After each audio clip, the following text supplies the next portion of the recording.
Kémy Séba s'annonce pour la présidentielle au Bénin.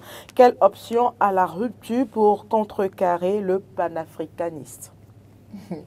Quelle option? Bon, je pense que c'est un citoyen béninois et il a le droit de vouloir être candidat s'il remplit les conditions. Et je pense que dans son discours, il a déjà dit qu'il a 3 options. Et donc déjà, il prépare même ses adversaires ou ses futurs adversaires à comprendre déjà le plan qu'il a et le plan qu'il veut dérouler. Et je pense il y a 3 options. Oui, il a dit les 3 options, parce qu'il a dit soit il part avec les démocrates, soit on fait la révision du code électoral pour permettre à tout le monde de se présenter.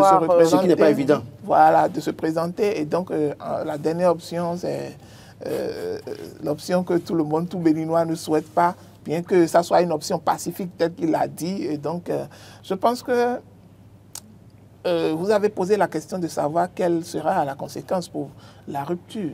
Bon, je pense que... Quelle stratégie pour la rupture pour contrecarrer? Pour contrecarrer l'homme. Pour contrecarrer l'homme, je pense que ce serait... quelle stratégie ils auront, mis à part les réseaux sociaux, puisque c'est un homme de réseaux sociaux.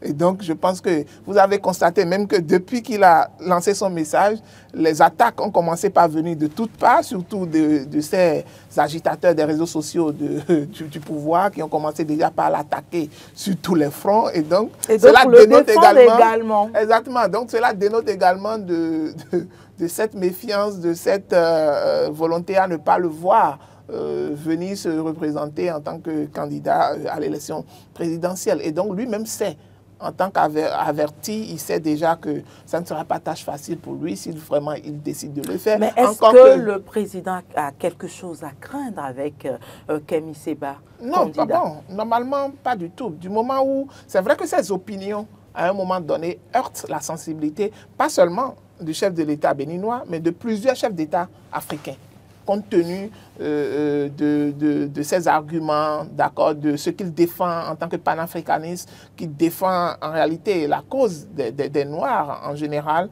des Africains en général, compte tenu de leur alliance avec les puissances étrangères, ce qu'ils n'aiment pas du tout. Alors que, regardez, lorsque vous prenez notre environnement, c'est-à-dire en Afrique de l'Ouest aujourd'hui, où même au niveau de la CEDEAO, il n'y a plus d'entente, où il y a l'AES qui est formé de l'autre côté, alors que Kémy Séba est l'un des conseillers de l'AES. Donc, vous imaginez les retombées. Alors que déjà que le Bénin ne s'entend pas forcément avec l'AES, puisque si le Bénin ne s'entend pas avec le Niger, je ne pense pas que c'est avec le Burkina ou le Mali qu'il ira s'entendre. Et donc, du coup, le Bénin a déjà un problème avec les pays de l'AES. Et donc, Kémy Séba, en tant que conseiller de l'AES, on le voit déjà directement en tant qu'opposant au régime qui est en place. Et donc, le chef de l'État ne va jamais le voir d'un bon œil. Il sait que ce serait forcément un animal politique à combattre également s'il doit proposer un dauphin pour pouvoir rivaliser avec lui pour les échéances prochaines. Roland Tonéike, est-ce que Kémy Séba, le président de la République aujourd'hui, a quelque chose à craindre avec l'annonce de la candidature de Kémy Séba? Je voudrais quand même partir de quelque chose d'abord. Vous savez, on a tout fait de désavouer publiquement Kémy Séba, de dire tout le mal qu'on pense de Kémy Séba.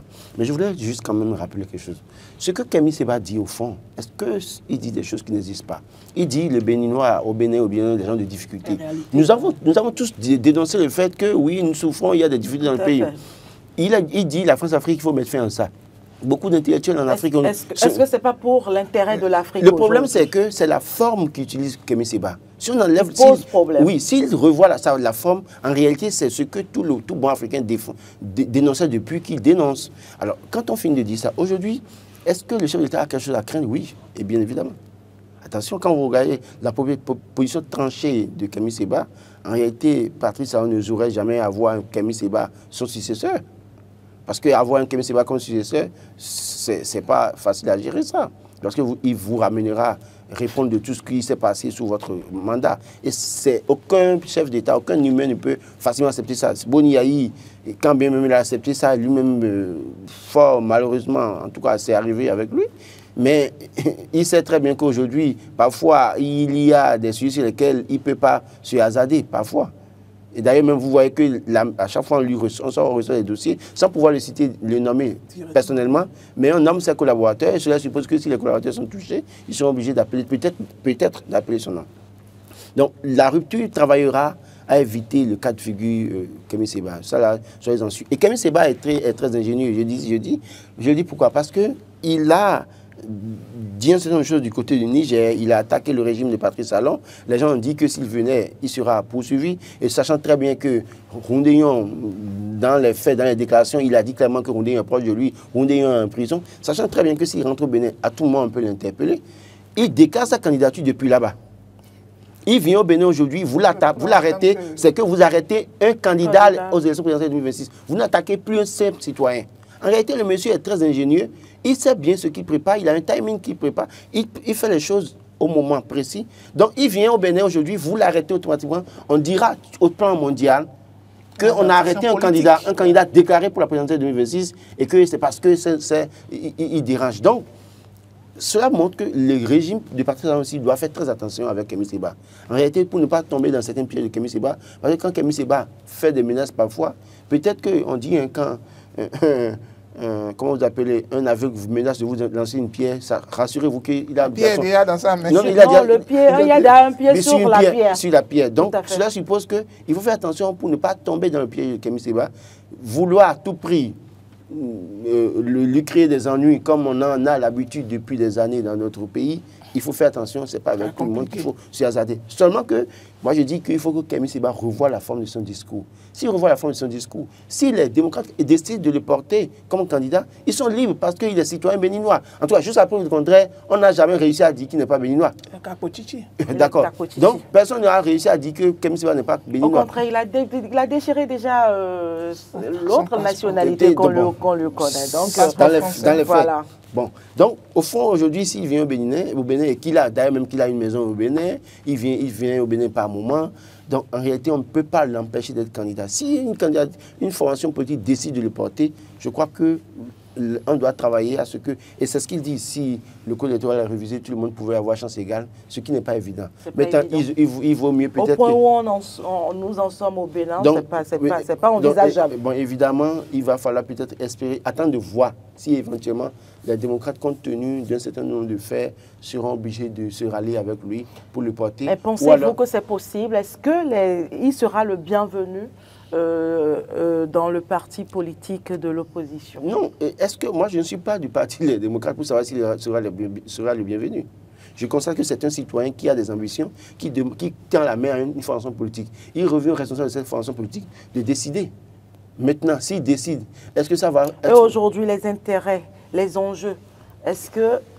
Non, quand vous parlez d'intérêt, vous parlez d'enjeux. C'est vrai que Boniaï a pris le risque d'amener Zinsou en 2016. Justement. Il a payé cash. Justement. Maintenant, est-ce que Kémy Séba et Zinsou, c'est la même chose? Parce que Zinsou était pratiquement un envoyé de la France. Le contraire ici, c'est que Kémy Séba est quelqu'un qui veut mettre fin à la relation avec la France. Donc, ce n'est pas le même schéma. Et dans le discours, en 2016, quand les gens critiquaient Zinsou, les gens disaient régulièrement que Zinsou, c'est la France et qu'on serait encore sous le colon, sous les colonisateurs, ceux qui nous ont maltraités, tout ça là. Mais ici, nous avons quelqu'un qui a un discours différent. Je voulais peut-être renvoyer à l'histoire des rois d'Abomey. Et vous allez voir ce qui se passe de Boniaï aujourd'hui, ce qui va se passer pour la suite. Merci Roland Tonné-Ikes, merci Marc Goudjano.